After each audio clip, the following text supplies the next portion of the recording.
Konoha. Once the symbol of hope, of union, and of the will of fire, now was submerged in a nightmare. The flames rose everywhere, the ground trembled at each step of the enemy, and the screams of despair mixed with the sound of destruction. In the sky, the sun seemed covered by a living shadow. The presence of Jura, the most powerful of the Shinjus, emanated an aura that made even the most courageous ninjas lose their strength. Nothing remained but chaos. The defenses had fallen. The elite warriors were wounded, and amid the ruin, only a faint light still burned.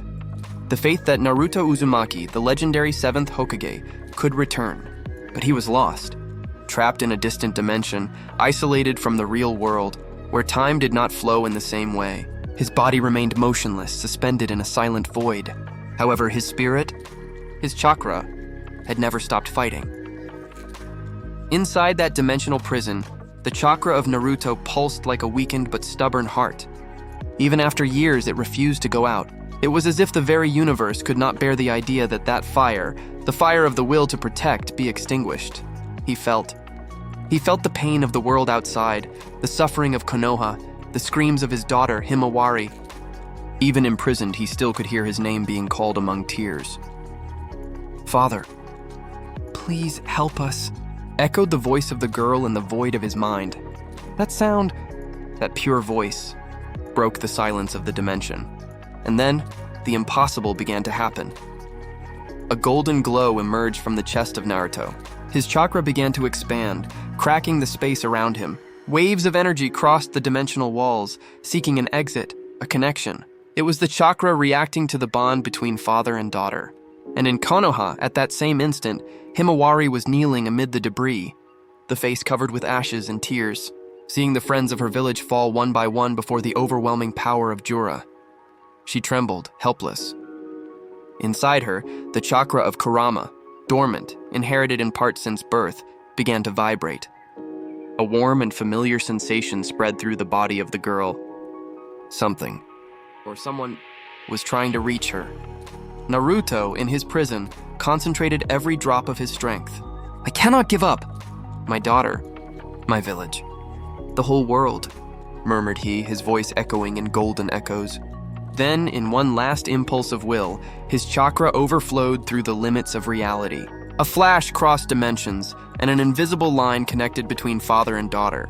The chakra of Naruto traveled through time and space like a living wave, reaching the chakra of Kurama inside Himawari. When both touched, a colossal roar echoed in the spiritual world. It was as if two souls that had always been linked united again. The eyes of Himawari opened suddenly. The irises changed color, shining in a flaming golden tone. The energy around her began to explode, raising a storm of chakra that illuminated the dark skies of Konoha. The remaining ninjas stopped, looking with astonishment. From the body of the girl emanated the same chakra that once belonged to the Hokage. But there was something different, something greater. Inside the mind of the girl, a voice echoed, and deep, serene, and firm. It was the voice that had guided an entire generation. "Himawari, you are not alone." She looked around, astonished, and saw before her the spiritual figure of her father. "Father?" she exclaimed with tearful eyes. "I am here, daughter, and together we will protect all of them." From that instant, the chakra of Naruto assumed the control of the body of Himawari, but without erasing her. It was a fusion of souls, a perfect link between father and daughter. The aura around her changed color, becoming golden and red, with traces of shining white energy. The marks on the cheeks of the girl became more defined, and 9 ethereal tails of energy began to appear behind her, like flaming projections of the chakra of Kurama. It was the divine Kurama mode, the supreme evolution of the Biju form, reached only through the purity of soul and the perfect union between human and beast. Jura, floating over the wreckage of Konoha, turned slowly. His monstrous eyes, marked by concentric circles and ancient runes, stared at the small golden figure in the distance. He smiled. "So, the chakra of the legendary Hokage still insists on existing," said he with a voice that sounded like distant thunders. "You do not understand, Jura." The voice of Naruto came out from the body of Himawari, firm and loaded with power. "As long as there is love, as long as there is something to protect, the fire will never go out." In an instant, the golden chakra exploded, launching a gust that swept the debris and cleared the battlefield. Naruto, now in the body of his daughter, took a step forward, and the ground cracked under his feet. He raised his hand and formed a colossal Rasengan, but different from all the previous ones. This one spun with multiple layers of divine energy, like a miniature sun. Jura roared, releasing an attack of purple energy that crossed the air, destroying mountains around. The two attacks collided in the center of Konoha, and the impact was so devastating that the sound seemed to disappear for a second. When the silence broke, a wave of golden light spread for kilometers. Naruto, using the body of Himawari, resisted the unimaginable pressure, driven only by the love he felt for everyone. He advanced, surpassing the limit of any human, until he touched the chest of the enemy with the palm of his hand. "This is the power of those who believe," he shouted, while the divine Rasengan expanded, swallowing Jura in pure light. But the Shinju did not fall easily.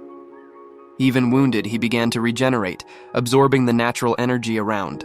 "You can destroy me 1,000 times, but I am part of nature itself," said Jura with a cold smile.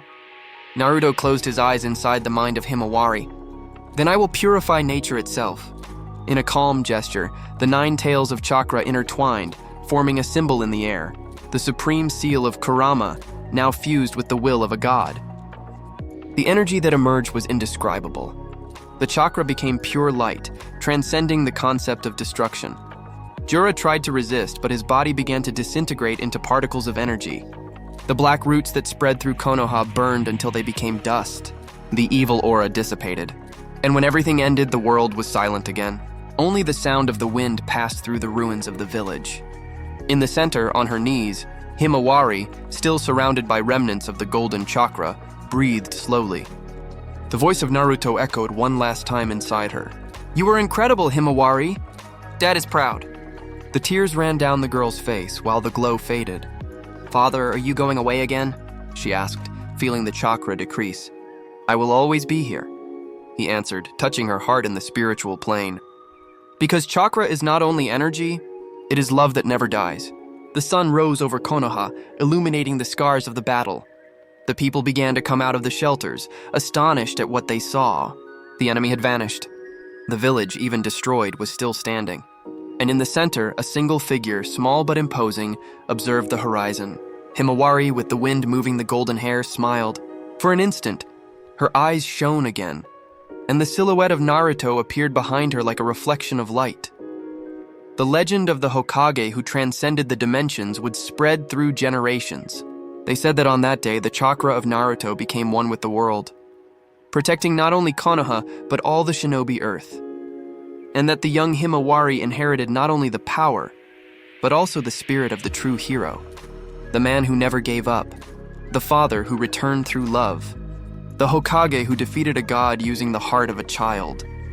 Even after the end of the battle, a soft presence could be felt in the air. It was as if the wind carried silent words, "The will of fire never dies."